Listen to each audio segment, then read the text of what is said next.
2024 ခုနှစ်အတွက်ကောင်းဆုံးရုပ်ရှင်ဇာတ်ညွှန်းဆု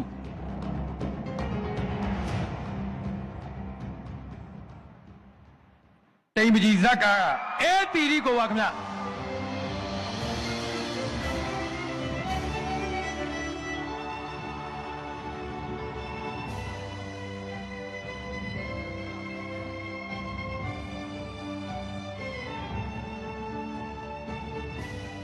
မြမရုပ်ရှင်ချက်ပရိသတ်များခင်ဗျာ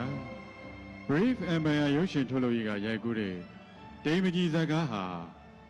အမျိုးသမီးဇာညွှန်းရေးဆရာမရဲ့ဇာညွှန်းကိုအမျိုးသမီးဒါရိုက်တာရိုက်ကူးပြီး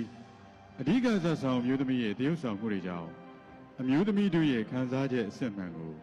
ပြီးပြင်းစွာဖော်ထုတ်နိုင်ခဲ့တယ်လို့အမျိုးသမီးတို့ရဲ့ကိုယ်စားတလင်တမယားစနစ်ကိုပိုင်နိုင်စွာရေးသားပေါ်ညွှန်းရိုက်ကူးနိုင်ခဲ့တဲ့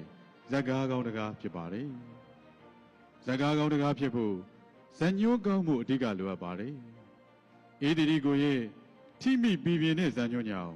တိမ်ပကြီးဟာရုံလုံးကြွလှပနေခဲ့ပါတယ်။ဝတ္ထုအနေဇညွှန်းကိုအသွင်ကူးပြောင်းရမှာမူရင်းဇလန်းကိုမထိခိုက်စေဘဲလိုအပ်တယ်လို့ဖြည့်ဆွက်ဖြုတ်ပေတာမျိုးကိုလည်းအေဒီဒီကိုကပိုင်ပိုင်နိုင်နိုင်ကင်တွယ်ရေးသားသွားနိုင်ခဲ့ပါတယ်။အေဒီဒီကိုဟာမူရင်းဝတ္ထုမှာမပါဝင်တဲ့ဇဝင်စကားများကိုအနုပညာမြောက်စွာရေးသားနိုင်ခဲ့တာကိုတွေ့ရပါတယ်။ဇက်ဆောင်ဝေယံဦးပြောတဲ့ခွင့်လွတ်မလားစွန့်လွတ်မလားဆိုတဲ့စကားလုံးဟာပရိသတ်ရင်ကိုဆွဲကင်လှုပ်ရှားနိုင်ခဲ့တယ်လို့ဇက်ကိုလည်းထိထိမိမိပံ့ပိုးပေးနိုင်ခဲ့ပါတယ်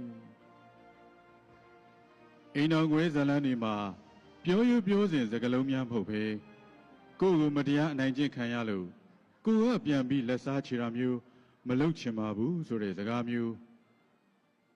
ကိုကနာကျင်ရမယ်ဆိုရင်တော့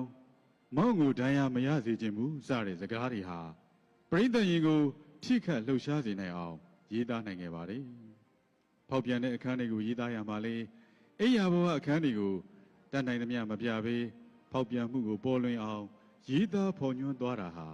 အေဒီဒီကိုရဲ့အနုပညာစွမ်းပကားပဲဖြစ်ပါတယ်။ရတာကိုပါစုံလင်အောင်ပြီးပြင်းတရုပ်ဖော်အခန်းအချိတ်ဆက်ကထိထိမိမိ